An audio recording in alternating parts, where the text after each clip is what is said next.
This is David Carter, Speaker of the Alberta Legislature and member of the Assembly for Calgary-Egmont. Welcome to your legislature for April the 23rd. After question period today, I will be making my rulings with respect to two purported points of privilege as raised by the member for Redwater Andrew and the member for Stony Plain.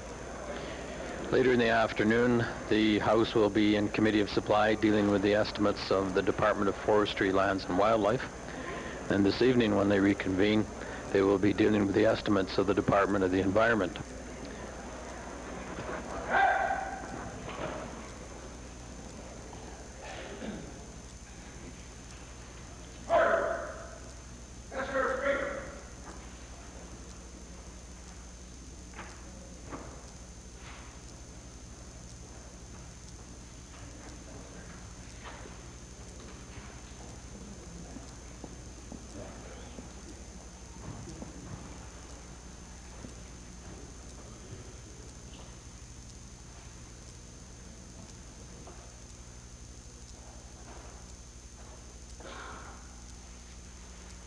Let us pray. As Canadians and as Albertans, we give thanks for the precious gifts of freedom and peace which we enjoy. As members of this Legislative Assembly, we rededicate ourselves to the valued traditions of parliamentary democracy as a means of serving our province and our country. Amen.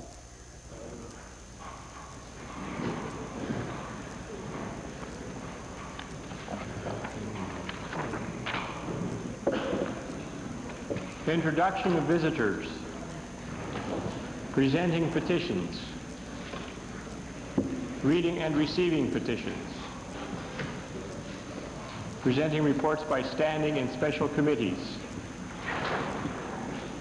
Notices of motions. Introduction of bills. Tabling returns and reports. Minister of Consumer and Corporate Affairs. Mr. Speaker, I'm pleased to table the outline of the first 50 projects committed by business and institutions to the partnership concept of this first National Consumer Week. Minister of Agriculture. Mr. Speaker, as required, I'm tabling the necessary copies of the Veterinary Profession Act. Minister of Energy. Mr. Speaker, I'd like to table with the Legislature the annual report 1988-1989 for the Alberta Petroleum Incentives Program Fund. Thank you. Solicitor General. Mr. Speaker, I'm pleased to report to table the annual report for the Department of the Solicitor General for the year 1988-89.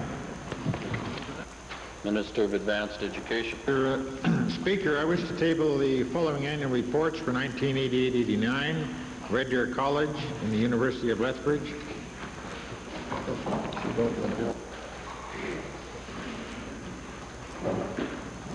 Introduction of special guests.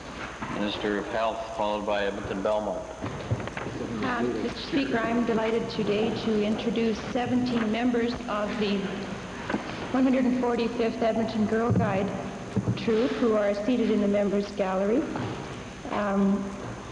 They are accompanied by Ms. Nora MacDonald, Ms. Bernadette O'Connor, and parent Mr. Steve Latka.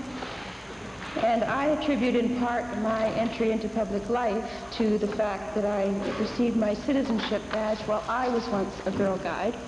And I would encourage all those young women who are out there to consider it as a possible future career option for them. Could I ask members to join me in welcoming you to our Assembly?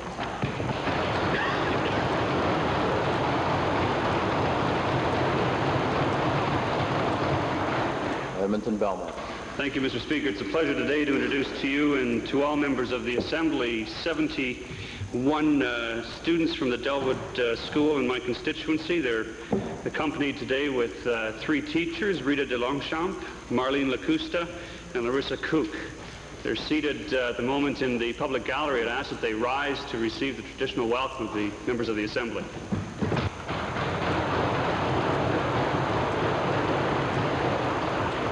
Edmonton Centre. Thank you, Mr. Speaker. I would also like to introduce some guests who are visiting with us today. They are 18 students at the St. Catharines Junior High ESL, it's English as a Second Language program in Edmonton Centre. They're here together with their teacher, Mr. Cornaccia, in the members' gallery. I ask that they please stand and receive the welcome of the members of the Assembly.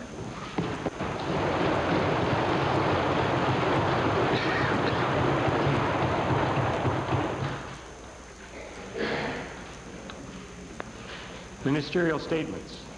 Minister of Consumer and Corporate Affairs. Mr. Speaker, I'm pleased to inform the Assembly that over 50 businesses, community organizations, and consumer groups throughout Alberta have now responded to our request and have pledged to support the first National Consumer Week by offering various forms of services and information to the benefit of consumers. The theme for this week is Team Up for a Stronger Marketplace. The government is actively promoting this partnership concept. Partnership involves the cooperative efforts of government, business, and consumers to meet the many changing needs that no one of these partners can meet alone. In practical terms, this partnership has already borne fruit. Life and health insurance companies, along with property and casualty companies, have established plans to safeguard the insured Albertans against company failures. The government now requires that all companies be part of their respective compensation plans. Just weeks ago, I was pleased to announce that following the government's initiative and with the cooperation of the Alliance of Canadian Travel Associations of Alberta, travelers will now have the opportunity of eliminating the risk of loss deposits by purchasing default insurance through member travel agents. This at no cost to the traveling public. I should say non-traveling public, Mr. Speaker. As government, we will continue to watch market activities. At the same time, more administrative and in some cases policing and educational responsibilities will be delegated to boards or councils prepared for such responsibilities and that consist of industry and consumer representation. This has been done with the insurance industry. Significant steps have also been taken in that direction with real estate, funeral, and automotive industries. Mr. Speaker, this government will maintain the integrity of the marketplace and work with others to accomplish these goals. Consumer education is also an important part of this week's partnership initiatives. Commitments have ranged from joint funding of consumer education television programs to information distributed at shopping mall consumer fairs. These are clear examples of partnership in action.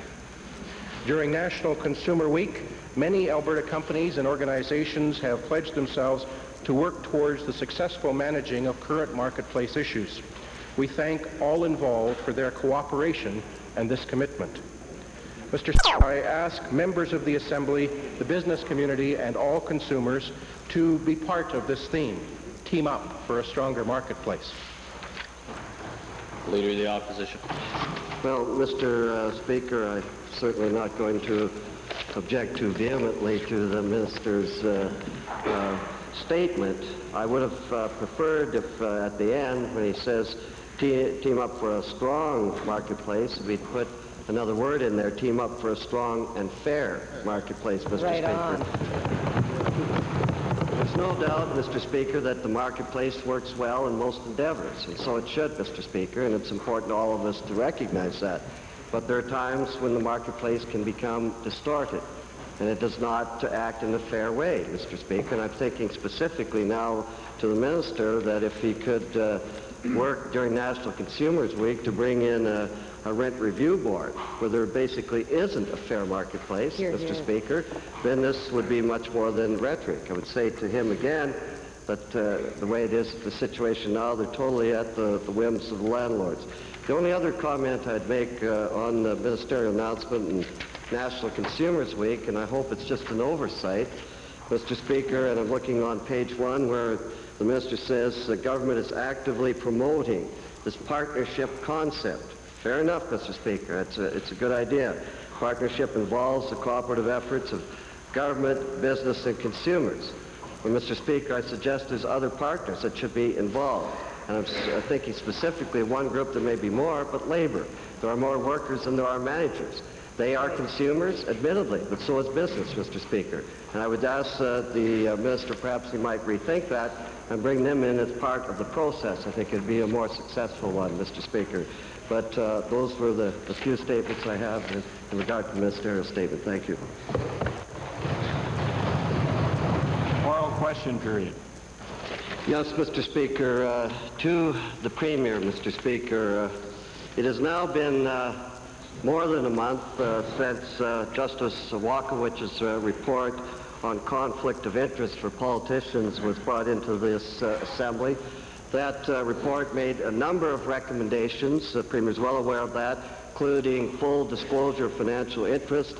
It also recognized a clear need for an ethics commissioner to provide MLAs with specific advice and information, what's okay and what's not okay, so conflict situations wouldn't arise in the first place.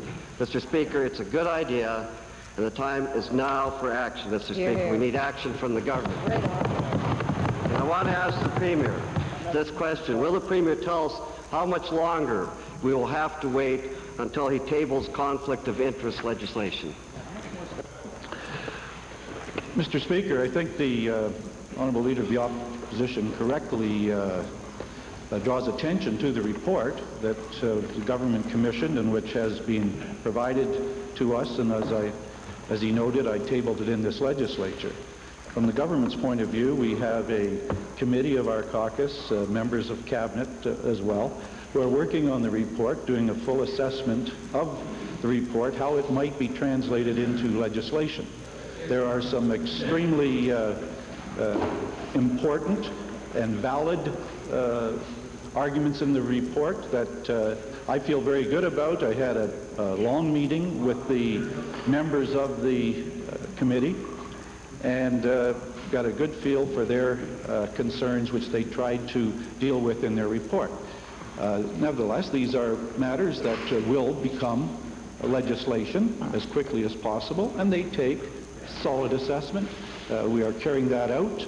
It may well be that we're able to bring legislation in the spring session. It may be that we'll have to wait for a fall session. But I assure the members that detailed assessment is being conducted. Well, Mr. Speaker, that's fine, detailed assessment. We should have been having detailed assessment for a long time because we've been bringing in a conflict of interest guidelines for this legislature for many, many years, as the Premier is well aware of it. But, Mr. Speaker, we've had a recent example in this legislature, and time is of the essence. Mr. Justice Walkowicz clearly stated, and I quote, "The public has become less willing to accept official assurances of the integrity of government institutions. These circumstances make it imperative that Alberta adopt a more extensive conflicts of interest system for elected representatives." He says it makes it imperative. My question to the Premier, doesn't the Premier recognize that by delay and stalling over conflict of interest guidelines is affecting the integrity and the credibility of his own government, Mr. Speaker? First of all, Mr. Speaker, better set the record straight. This is a matter which the government requested, and this commission was put together at the government's direction, and they took some considerable time to come up with a report. They have had a fair amount of time. They then had an extension of their time, and they traveled, and they have now presented us with the report. We are assessing it. I think it has a great deal of very good suggestions in it, perhaps even as a package, but that assessment has to be done. And I agree with the chairman of that commission, Chief Judge Walkowicz. I agree that there are greater and greater pressures being put on elected people by the public. But I also, and the Honourable Leader of the Opposition knows this, I also believe that when you deal with matters that could prevent people from seeking public office, then you should take some time and make sure you do it thoroughly. And that's what we're doing. Mr. Speaker, the Premier says that he said, and I quote, that there are some good recommendations there. If you're not sure about some of the other ones, study those, but bring in the ones that you think are good right away, Mr. Speaker. That's fine. But, Mr. Speaker, again, I quote from the report, Judge Walkowicz's report, says Assembly's procedures are not designed for the impartial and orderly investigation of allegations of conflict of interest, Mr. Speaker. And that's serious. And I say then to the Premier, because of the inadequacy of the present legislation, will the Premier whose government's integrity and credibility is on the line, order a judicial inquiry into the circumstances dealing with proclaimed or conflict allegations dealing with the member from Redwater Andrew. Good idea. Well, Mr. Speaker, I'm not sure, sir, whether I can deal with this matter while it's before you and the House. No. Next main question. I'm sorry? Next question. Well, Mr. Speaker, I was asking about a public inquiry. Surely that, well, I guess if he doesn't want to answer it, that's up to him, Mr. Speaker. Go ahead, then. Go ahead and answer. Stand it, Mr. Speaker. You directed me not to deal with that question.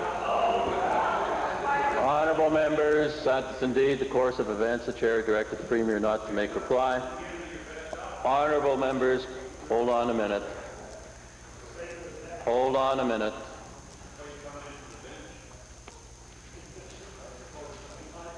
Would you like to go to the showers?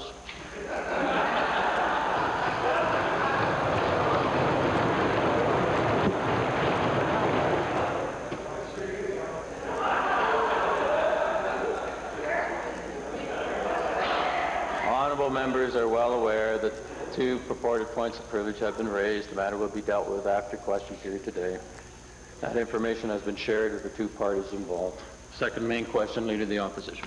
Mr. Speaker, also to the Premier, Albertans are justifiably concerned about signs that we may be headed, and I stress may be headed, so I'm not accused of being a gloomer and a doomer over there by the Treasurer, Mr. Speaker, for another recession.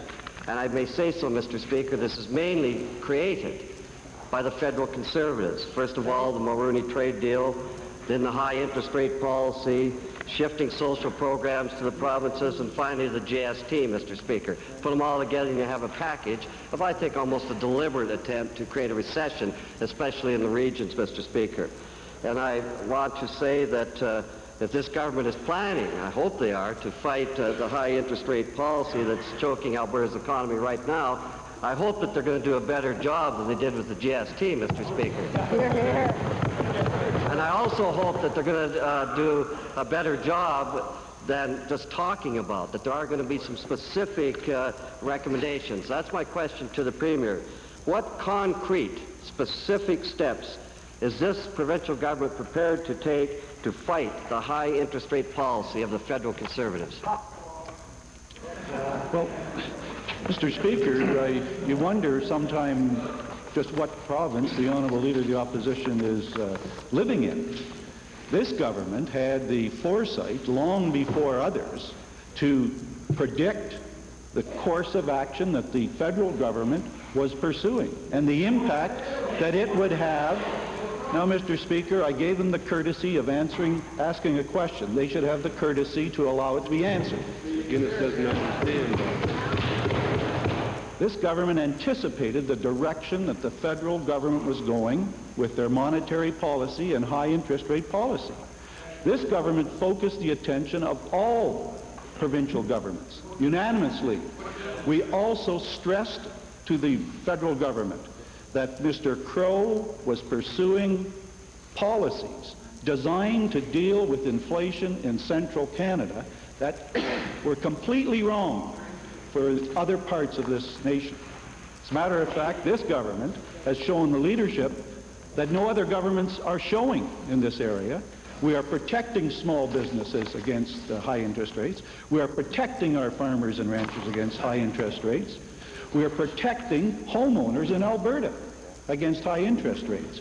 No government has a record close to the record of this government in dealing with high interest rates and helping Albertans while we have a misguided federal policy in effect.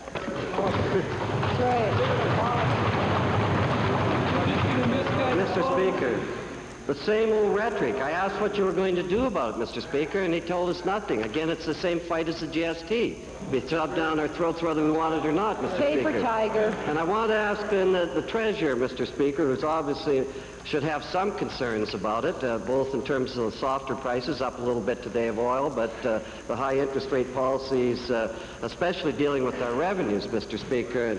And my question to the Treasurer, has the Treasurer had his department assess the impact of the recent high interest rate policies and the softening of oil prices to indicate what this means for our provincial revenues? And if so, can you give us a general assessment of what's happening? Mr. Speaker, it's a two-part arrangement. With respect to the oil price, Mr. Speaker, the member has pointed out that the oil price has in fact rebounded from the last week's lows, and in fact the future contracts going out into the high demand season in the fall and winter of 1990 show the price of oil now trading above $20 a barrel, West Texas Intermediate U.S. funds. As we pointed out, in fact, this is a short-term aberration. We expect our forecast to be very close, and as we said repeatedly, both the Minister of Energy, the Premier, and myself, you have to expect this fluctuation to take place in oil price right now. So on the oil price, as the member from Norwood, or at least the member has pointed out, in fact, the price of oil is rebounding. With respect to the interest rates, the Premier has already pointed out what he said in November at the First Ministers' Conference on the economy, where he said to the Prime Minister and to the Minister of Finance, who were in attendance, that the federal government had a wrong-headed policy on interest rates and in fact had to correct their fiscal position because they were driving interest rates up. And at that time, the Premier called for a reduction of about 1.5 basis points in the prime rate to get the economy going, particularly here in Western Canada, where there's a pent-up demand for dollars. Unfortunately, when Mr. Crow and Mr. Wilson got together, you saw what happened in June. They didn't give the market any signal, and of course it got into a very peculiar situation, one of stress, and the dollar started to soften very dramatically. Now, we have continually, all members of this government, led by the Premier, have continually taken on Mr. Wilson and Mr. Mulroney and every other minister we could talk to, that they had to get the interest rates down. When you look at today's market, when the spread today between borrowing here in Canada and borrowing in the United States is over 550 basis points, and the real interest rate is over 9%, Mr. Speaker, you have a wrong-headed policy for Canada, and it's got to be corrected, because that investment's got to come back to our province, Mr. Speaker. We have made that point consistently. We have made that point every opportunity we can, and we're making it here again today for the record, Mr. Speaker. Tiger. Well, Mr. Speaker, just because the Treasurer yells louder, he's still not going to hear him in Ottawa, Mr. Speaker. Right. They obviously haven't. Mr. Speaker, and I show you quite a fight that they put up. They went out knocking on doors for the federal Conservative Party. Some fight, Mr. Speaker. But I want to ask the Treasurer.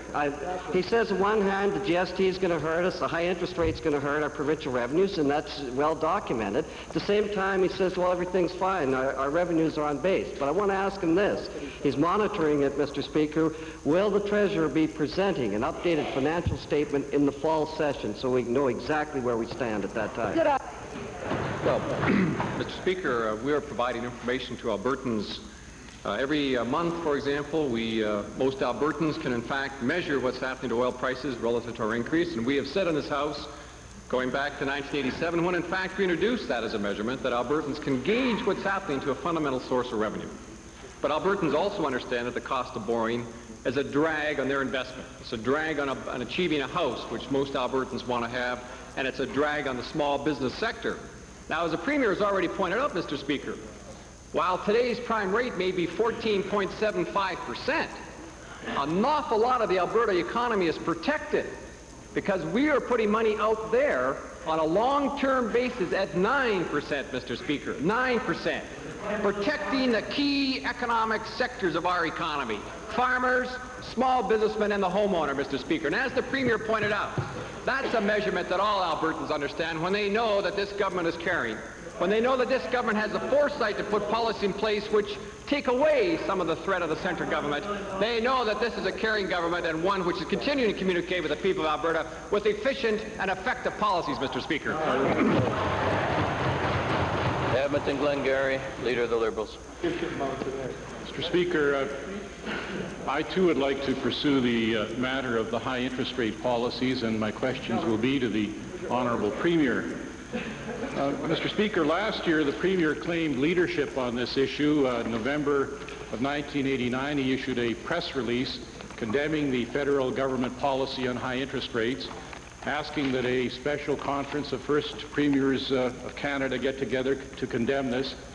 But in spite of all that, interest rates continue to climb. Interest rates are at least the Bank of Canada rate is some 1.5% higher than it was in November of 1989 when he first talked about this. Regrettably, the leadership of bringing together the premiers or writing letters to the Prime Minister has not worked. My first question to the Premier is this. Given that interest rates have risen, the Bank of Canada rate has risen some 1.5% higher since November of 1989, and given that the Premier's conference doesn't work, and given a letter to the Prime Minister doesn't work, what new strategy does the Honourable Premier intend to employ to get these high interest rates down so that the impact on Albertans can be eased? Well, Mr. Speaker, let's listen to the last part of his question. What are we going to do to ease the impact on Albertans? Now, I'm not sure if he's been in the House over the last 10 minutes. The people of Alberta, the farmers and ranchers, are in fact paying 9%. $2.5 billion, 9%, 20-year money for farmers and ranchers in this province. We have small businesses who are still benefiting from $1 billion of 9% for small businesses. We have 14% now shielding for small businesses. We have shielding for farmers in their operating loans. And we have done this as well. We are shielding homeowners. Now, to have the leader of the Liberal Party stand up and say, why don't you do something to ease the impact on Albertans? Surely he should have a better researcher than that. Exactly. Mr. Speaker, it's clear that the Honourable Premier is missing the whole point in this discussion. Why? Because of a goofy, wrong-headed policy that the provincial treasurer talks about that's being imposed on Albertans. Why do Albertans have to use their own resources to bail themselves out of this difficulty?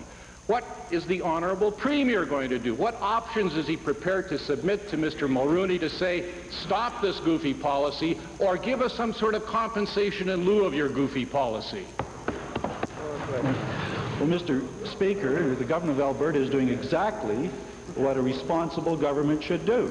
We have rallied the attention of all parts of Canada, all the leaders of government in Canada, to focus in on the federal government and direct them that this is a bad policy. So there's no disagreeing with the honourable member regarding the policy. As a matter of fact, I think if you follow his question a bit, he actually is supporting the government of Alberta's position. It's about time. Now, in the meantime, we are able to help Albertans through good fiscal management. We are able to ease the load on Albertans, homeowners, farmers and ranchers, small businesses, key parts of our economy. That's why Alberta has unemployment going down. That's why Alberta has the highest per capita retail sales. That's why Alberta has the largest disposable income to the citizens. That's good fiscal management. Right. It's a result of the policies that this is a strong, healthy province again.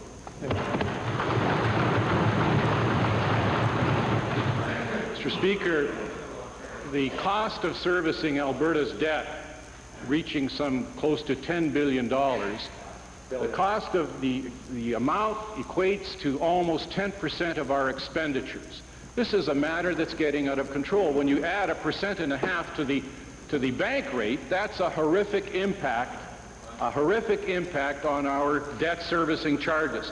My question to the Honourable Premier is this. Give us some options. What options are you presenting to the Prime Minister in a form of compensation package that Ottawa should be paying to our province, to our citizens, rather than us simply using our own money to bail them out of their problem? Thank you. Thank you very much. Let's not get into debate. Well, Mr. Speaker, I've known that the Honourable Leader of the Liberal Party is relatively new in the legislature, but I had never dreamt that that kind of naivety is a part of his makeup. Cardston, followed by Edmonton Jasper, please. Thank you, Mr. Speaker. Some of my questions have been alluded to by the leaders of the opposition. However, high interest rates are certainly the prime interest of all Albertans today because it's impacting on them at every sector. However, I believe that we do have shielding programs in place for much of the economy today in Alberta, but there is a concern as to the housing sector, and I'd like to direct my question to the Minister of Municipal Affairs. Can the Minister give us some idea if he's giving some consideration to extending the expiry date of the interest shielding program for home mortgages? Mr. Speaker, to the honourable member, certainly we look at extending any program and look at the needs of Albertans. At present, we are helping some 64,000 Albertans with their mortgages, shielding it down to 12%. That's costing us on an annual basis about $13 million.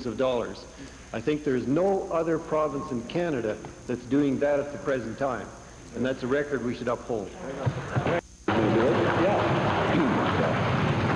Can the Minister give us some idea as to when he might be making some further announcement on such a proposal? In the future. Mr. Speaker, the current program expires February the 28th, 1991, and we certainly will continue it till that period of time. If it is the desire of government to continue the program, it isn't a very difficult one to implement on a longer-term basis. Edmonton Jasper Place, followed by Edmonton Meadowlark. Thank you, Mr. Speaker. In speech from the throne and on 5 different occasions, the Minister of the Environment stated that all new forestry projects would go to the Natural Resources Conservation Board for a full and complete review of their environmental impact assessment. That's what he said on March 15th, 26th, 27th, 30th, and April 2nd. Prior to the legislative recess, the Minister was unwilling to answer questions about the new Alberta Pacific project to build a pulp mill near Athabasca. I've now confirmed from 3 different sources that that proposal, the substantive proposal, is in his hands and in the hands of the federal government. So I wonder if the Minister would confirm that he's not broken faith with his commitment, that he has now decided to recognize Albertans' right to a full and complete hearing and will refer the new proposal to the Natural Resources Conservation Board. Well, first of all, Mr. Speaker, the honourable member is not quite correct. It is not now in my hands. Never was in my hands. It was submitted to the department. It's in the hands of the department right now, and it's undergoing a scientific assessment, and the same kind of assessment, Mr. Speaker, is being undertaken by the federal government. And in about a week or so, there will be a meeting of the minds, something the honourable member undoubtedly can't understand, having never had the opportunity of having a meeting of the minds. But there will be a meeting of the minds, Mr. Speaker, to determine a course of action relative to this particular proposal. Stay tuned.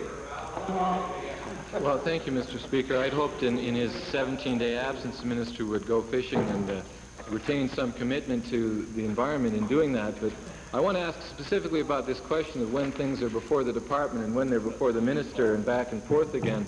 On March 26th, the Minister gave this solemn assurance to the House. I quote, "We want to make sure that this review of the ALPAC report is an absolutely independent assessment of the scientific data.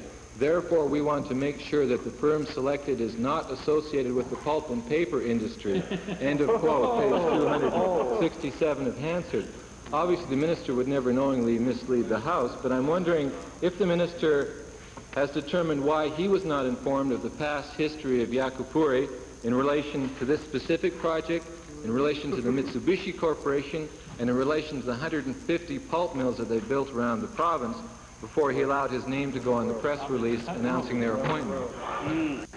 Well, first of all, Mr. Speaker, I'm unaware of 150 pulp mills around the province. But notwithstanding that, Mr. Speaker, I would like to comment first of all on the honourable member's allegations that I was off willy-nilly for 17 days. Doing absolutely nothing. As a matter of fact, the 2 days or 3 days that I was away from the session was to spend some time with my family, Mr. Speaker. And you know, You know, and I find it somewhat hypocritical that this group of so-called sharing and caring socialists would think that there's something wrong with that, Mr. Speaker. And I resent this fact, Mr. Speaker, that this member has... Thank you. Thank you, Honourable Minister. Now we'll go to the question. I understand completely your concern about what you've just raised. The question. With respect to the selection of Jaco Puri, Mr. Speaker, an interdepartmental team of officials from Environment and Forestry, Lands and Wildlife was assembled and reviewed the qualifications of some 10 companies. The recommendation was approved by Priorities Committee and then Cabinet. The work that the honourable member refers to was done some 7 years ago. 7 years ago, Mr. Speaker, and was undertaken for the Departments of Energy and Economic Development at that particular time. We were more concerned about the involvement today of scientific firms in the pulp and paper industry in this province as it exists today, Mr. Speaker. And on the basis of the review that was undertaken, we as a government were satisfied that this is a perfectly suitable firm to undertake the work that is necessary. Edmonton Meadowlark, followed by Bow Valley. Thank you, Mr. Speaker. Mr. Speaker, the government endorsed adamantly by the Minister of Environment undertook a proper open public review of the first ALPAC proposal. It's hard to believe that there would be any doubt whatsoever that he would want to advocate that there be a proper open public investigation of the second ALPAC proposal. Today, however, we find out that he's delaying any such decision until he has a meeting of the minds with federal authorities next week. I wonder whether the Minister of Environment could tell us what will possibly be on his mind with respect to whether or not we should proceed with the study when he meets next week. Members of the opposition, Mr. Speaker, should be patient.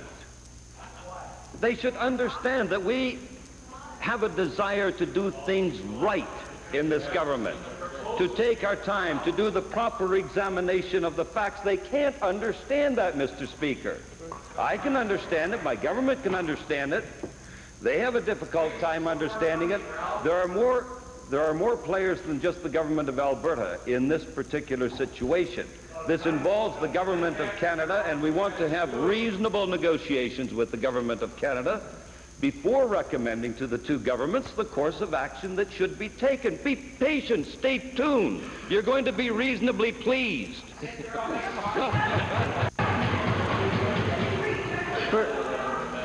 For the first proposal, Mr. Speaker, the Minister of Environment decided to do the study, to do the environmental impact assessment, and then went to the federal government to see about their involvement. I wonder what's really happening here, Mr. Speaker, and will the Premier please admit whether or not he didn't get the answer that he wanted from the first environmental impact assessment into the first proposal, and so he has directed the Minister of Environment not to undertake such a study for the second proposal, thereby avoiding any risk that he may hear what he doesn't want to hear about that proposal as well. Mr. Speaker, the honourable member has been in the House over the past several months. We have talked about this matter in some detail. I also want the honourable member to know that he should be aware that he represents a constituency of this city. He should be aware of the need for economic strength of this city. He should be aware of the benefits that flow to this city and his constituents from the ability of the government to have balanced economic growth on both a renewable resource and a non-renewable resource basis. It's this government that has been able to have strong economic growth flowing into the city of Edmonton, helping the honourable member's constituents. It's about time he started to think from his constituents' point of view rather than a narrow party line. Yeah. Bow Valley, followed by Edmonton Belmont. Mr. Speaker, my question is to the Honourable Minister of Agriculture, and it has to do with the cow-calf portion of the tri-party red meat stabilization program. Mr. Speaker, I've been getting some phone calls from some of my constituents telling me that the producers' contribution to the to the cow-calf portion of the tri-party stabilization has been increased substantially this year. And as this program has been in effect for several years and there's been no payout to it, I wonder if the minister could tell us why there's been an increase in the producer contribution. Mr. Speaker, there really hasn't been an increase in the producer contribution unless the producer had received a reduced premium in a previous year. As a result of other provinces joining the program in 1989, to make it fair for those producers that had been in since the program started in 86, the new producers came in at $9. The original producers were dropped down to a rate of $1, so that eventually everyone will have the same amount of money in the insurance fund. So what we currently have right now is a sliding scale from $1 up to $9, and depending upon the year of entry, there might have been an increase to a given producer somewhere between the $1 and the $9. Thank you. This program has been in effect now for several years, and there has been no payout triggered, and as it is based on the price of calves in the fall of every year, an average of a 10-year average, I wonder if the minister has any intention of putting a cap on this fund if there's no payout, say, in the next several years. If there is no payout in the next several years, I'm sure that the Interprovincial Tripartite Committee will probably look at capping the fund. But I would remind everyone, when we started these funds, the intent was that they would be actuarially sound over a 15-year period. And I would think at the end of 5 years, just because it hasn't paid out, would be too soon to start reducing the premium. Okay. Edmonton, Belmont. Thank you, Mr. Speaker. My questions are Minister of Occupational Health and Safety. Mr. Speaker, a comprehensive report detailing the dangers of welding in our province was recently released by its author, Brent Marshall, who's an instructor at NAIT. This report lists a multitude of welding-related health hazards, ranging from chronic bronchitis to cancer. But what's surprising about this, Mr. Speaker, is that the report was compiled entirely from information that was contained in the Occupational Health and Safety Department's library. Now, Mr. Speaker, given that this information was in the department's library, some of it for nearly 20 years, I'm wondering if the minister can answer why or rationalize why the department never did anything, releasing information to welders about the dangers of their occupation. Mr. Speaker, that information has been available for some time, but that information has also been available to the labor trades and the unions across the province and has not been withheld. We've had over 1,000 of these documents distributed across the province, Mr. Speaker, and any building trades has access to it and should be using it. Well, Mr. Speaker, you wondered what the government was doing about it, not what the unions were doing about it, not what the industry was doing about it, but what the government and this department specifically was doing about the matter. Now, given this government's almost total lack of legislation regarding the standards for safe welding, will the minister at least undertake to meet with both labor and industry representatives to develop legislation that will protect the welders from the hazards that they're currently exposed to? Well, Mr. Speaker, what government's doing about it? We've made this information available to all building trades and welders and NAIT across the province. So if they don't use it, I don't know what else I can do, but I'm interested in meeting with anybody and everybody to see.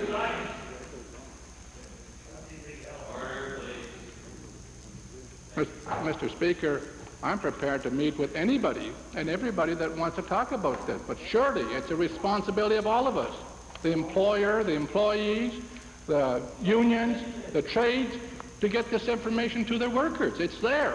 I don't know why they're not using it. Mr. Speaker, I don't know why they haven't been using it, and I'm trying to find out. And if the honourable member across the way has some idea on how we can improve the system to get it out to every welder, I'd be willing to listen to him. Edmonton Millwoods, followed by Calgary Northwest.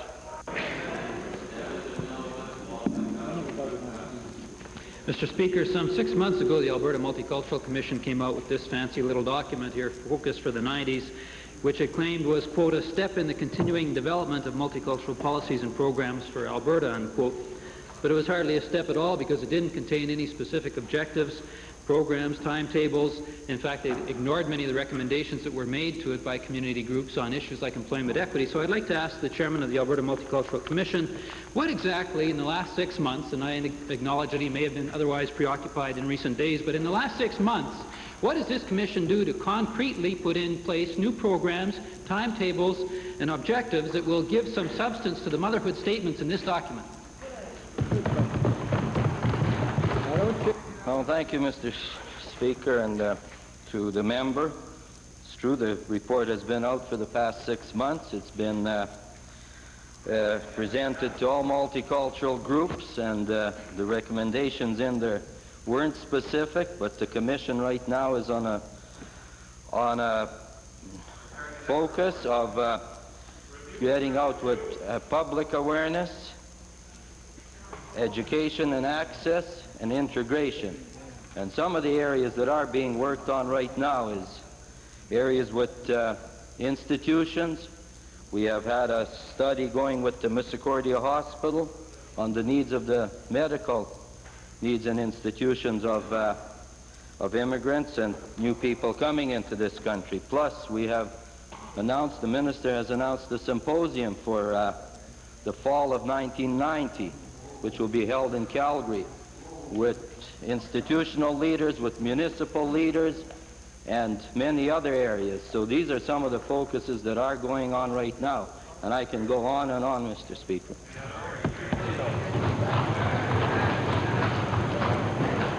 Well, let's hope the symposium is not as much as a waste of time as Interchange 80A was. But let me ask the chairman of the commission this then. Since one of the ways that multicultural community groups have had to influence policy and programs of the government for cultural communities has been through the Alberta Cultural Heritage Council, and since it seems to be this government's intention to gut that body and replace it with a much more easily controlled little group, can the chairman tell the House and Albertans, does he support the gutting of the Cultural Heritage Council? And if so, how does he expect it to function if it's going to be a shadow of its former self? Mr. Speaker, to the honourable member, I know that there is new legislation coming in which will be introduced very shortly in the House, and I think at that time the honourable members will have a chance to debate what will be in the legislation. Calgary Northwest, followed by Clover Bar. Thank you, Mr. Speaker. Recently, the Minister for Technology, Research and Telecommunications made some proposals that residential phone rates should increase $2 a month and business phone rates should increase some $4 per month. This decision was made behind closed doors, with no public input, and without the legal authority to implement those changes. My question is to the Minister. How can the Minister justify these raise in rates to increase revenue by $28 million in total for AGT when currently AGT has already a $30 million surplus? Well, Mr. Speaker, first off, the AGT made certain proposals to put forward a rate package that would involve the reduction of long-distance rates, granting further services to Albertans, and also the full refund by way of credits to long distance of the existing surplus that existed from 1988 through to 1990. The Supreme Court of Canada last year, Mr. Speaker, ruled that indeed Alberta had no jurisdiction to regulate the area of telecommunications. And indeed those processes that were in place utilizing the Public Utilities Board were no longer valid. We can act, however, as the owner of the utility. And we did so in the same manner as SaskTel the rates are dealt with by the Saskatchewan government, the same way as the city of Edmonton deals with EdTel. That is the manner in which we can act, that is as owner, and that's what we did in approving the proposal by AGT. Well, in light of the Supreme Court decision that the Minister referred to, which ruled that, in fact, the province does not have the regulatory authority to raise rates, How can the minister justify raising those rates when in fact he doesn't have the authority to do that? Mr. Speaker. Legal opinion. Overbar. Read Beauchesne. Thank you, Mr. Speaker. Thank you, Mr. Speaker. My question is directed to the Minister of Education. My constituents and I are concerned about Alberta students. And Alberta students, we feel, may not be able to cut it in the international and ever-increasing competitive environment that exists out there. My concern is specifically focused on mathematics and science, where I'm told Canadian students ranked 11th out of 14 countries. Those 14 countries participated in international testing in science and mathematics. Could the Minister of Education inform the Assembly as to why our Canadian students failed so miserably in these international examinations? Mr. Speaker, all members should know that Alberta's education system, Canada's education system, is there to prepare students for the world of work. But so too is it our responsibility, and a number of parents have said this to me, that to ensure that they are prepared to become responsible and caring Canadian citizens. Having said that, Mr. Speaker, we do want our children to succeed. We want them to succeed individually. We want them to succeed in competition with other students in Alberta, in Canada, in fact, throughout the world. And I look at the testing that has been done, Mr. Speaker, through, for one organization, the International Association for the Evaluation of Achievement, that did a study of science achievement in a number of countries, including some 17 countries, including Canada, Korea, Japan, the United States, and England. And from that testing, we learned, Mr. Chairman, that Canada's 10-year-olds ranked 6th out of 15 countries. Canada's 14-year-olds ranked 4th out of 17 countries. Now, I'm proud of those results, Mr. Speaker, and I think all members of this Assembly can be. But what the results show is that we have our work cut out for us in the grade 12 arena, where Canadian students ranked 11th out of 13 countries. That clearly, Mr. Speaker, is not good enough. And we could get into a long debate as to why students didn't make the grade in that test, Mr. Speaker. For one, they simply didn't do well. Secondly, students in other countries, including Japan and Great Britain, students in those upper grades are streamed in their latter 3 years. So that's basically what they focus on when they study mathematics and science. But Mr. Chairman, Mr. Speaker, there's one other test that our students, Canadian students, participated in, was the International Assessment of Educational Progress, a study of mathematics and science. And there, Alberta unfortunately did not participate. We will in the next round in 1991. But Canadian students in 4 provinces ranked in the top 6 amongst the 12 jurisdictions that participated. In fact, British Columbia placed first in science and second in mathematics. So, Mr. Speaker, I believe the Canadian system stands up to that kind of scrutiny, and it underscores the importance of the changes that we're making in high school science education. An excellent supplementary, Cloverbar. Speaker, my supplementary to the Minister of Education, I'm glad to see that the Minister is not quite satisfied with the results that were achieved, especially for our high school students.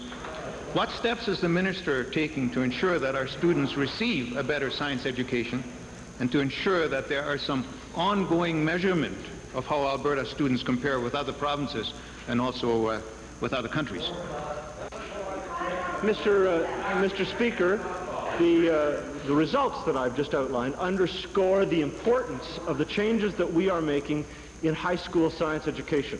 Changes that we announced in January that will go into place in September of 1992 to provide more and better science education to all Alberta students, but specifically to those who will pursue post-secondary studies in science-related fields. We will provide a more challenging and, in fact, a more enriched science education. But we're participating in 3 important studies, Mr. Speaker, one associated with the OECD and the Center for Educational Research and Innovation, which is putting together an international framework or system of evaluation to determine how well education systems compete both nationally and internationally. And next year, Mr. Speaker, Alberta will join with 7 other provinces and 18 other countries in the world to test the achievement of our 13-year-olds in mathematics, science, and geography. In fact, Alberta has been invited to participate in the development of the test, Mr. Speaker. So what this shows, Mr. Speaker, is that we are not afraid to conduct that self-evaluation, to show that our education system is on par and in fact meets par with virtually every other education system in the world. And where there are deficiencies, those tests will help us to determine that, and we will go back and fix those problems in our education system. Good.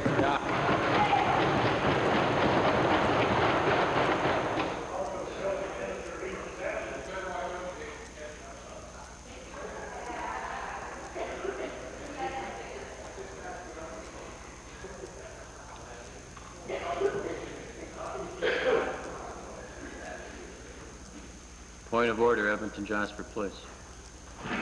Yes, Mr. Speaker, during question period, the Minister of the Environment, thank you, Honourable Member. The citation is Beauchesne, 484 sub 3, Standing Order 23, subsection I. Got it? And what he said was that I had accused him for the last of being away fiddling around doing nothing for the last 17 days, and I want you to know I made no such allegation. I know he's been working hard trying to find out why they put out the press release and didn't tell him about Jakopori's background. And I want him to know that, and I want to make sure that that allegation of a false and unavowed motive does not pass the record. Here, here.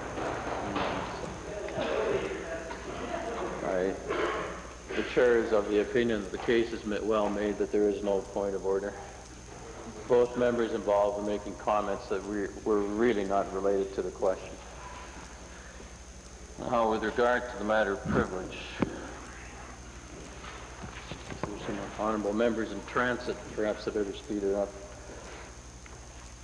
Okay.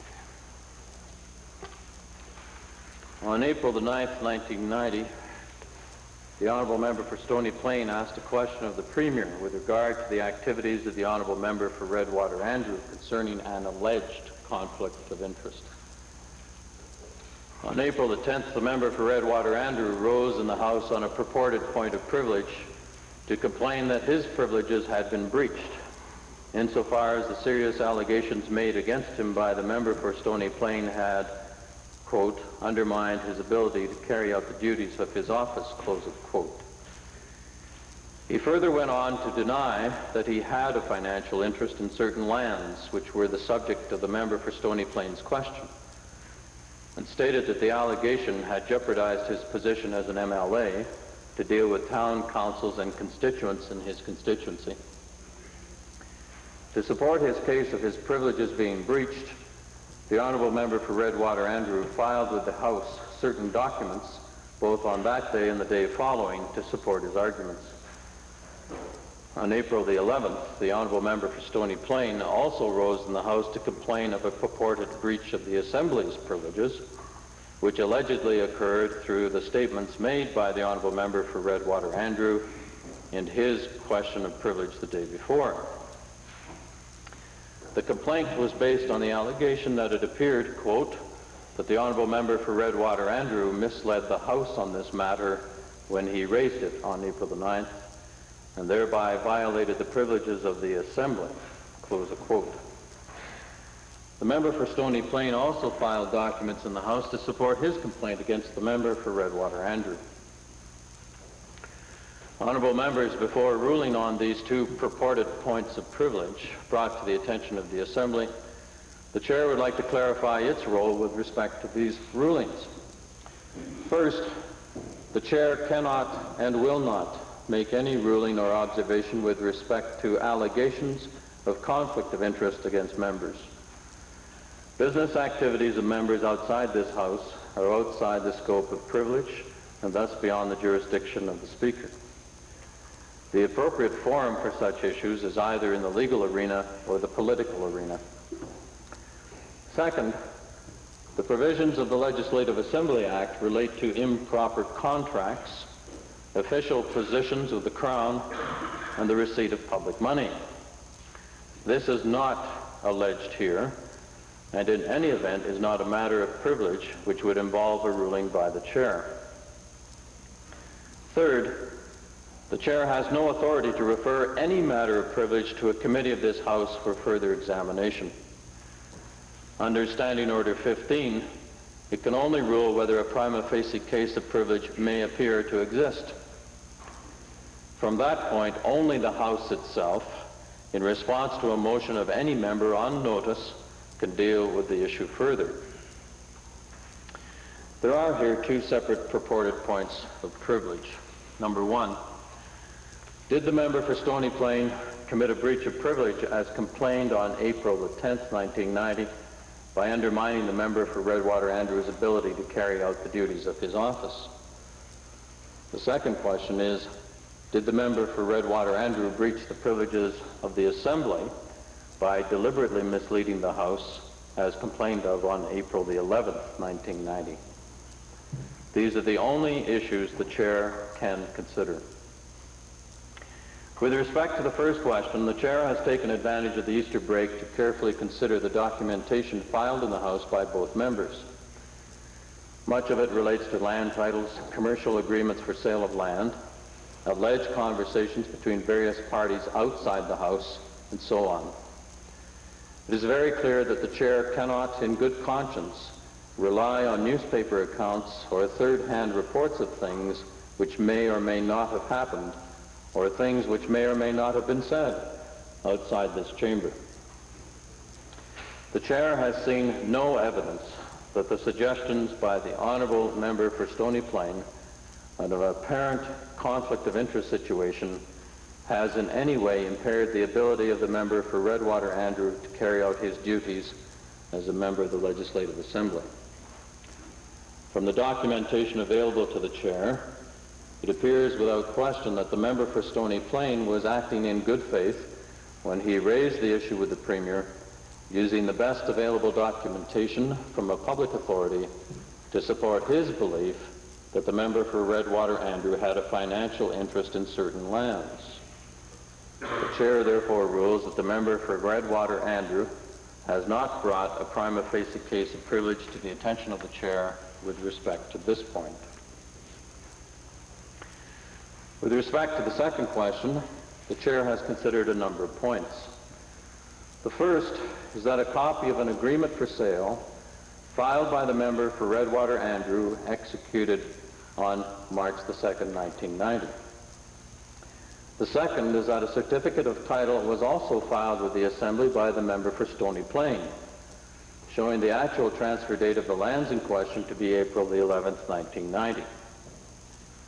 It also came to the attention of the chair that the actual document for the transfer of title was signed on April the 5th, 1990. The question for the chair to determine is whether the member deliberately misled the House as to when he divested his company of a financial interest in those lands. The conflict appears to be the differing interpretations of the two members as to when the divestment of the financial interest actually took place. Was it on March the 2nd, or was it on April the 5th, or April the 11th? It appears to the chair that this is a legal question which the chair should not answer, even though a purported point of privilege has raised a legal question. Regardless of when the actual land title transfer occurred, the agreement for sale was completed on March the 2nd, 1990, at a specific price, and there is no evidence before the chair that the honourable member for Redwater Andrew could take any profit or benefit from the lands which accrued between that time and the actual transfer. To warrant a prima facie breach of privilege, an intent to deceive the Assembly must at least be indicated. To a lawyer, the finer points of what actually constitutes a sale of land or a transfer of land is known. To a layman, it is not. The chair feels it is reasonable for a layman to conclude his interest in a parcel of land has been transferred once his lawyer has him complete the agreement for sale with the purchaser. In addition, the House was advised that the member for Redwater Andrew gave directions to his lawyer in late 1989 to dispose of the property. Regardless of when the title was actually transferred, which interpretation must be made by a court of law and not the Speaker of the Legislative Assembly, the Chair finds nothing in the members' statements to suggest an intent to deceive the Assembly. Therefore, the Chair rules that the Honourable Member for Stony Plain has not raised a prima facie point of privilege. Thank you. Orders of the day.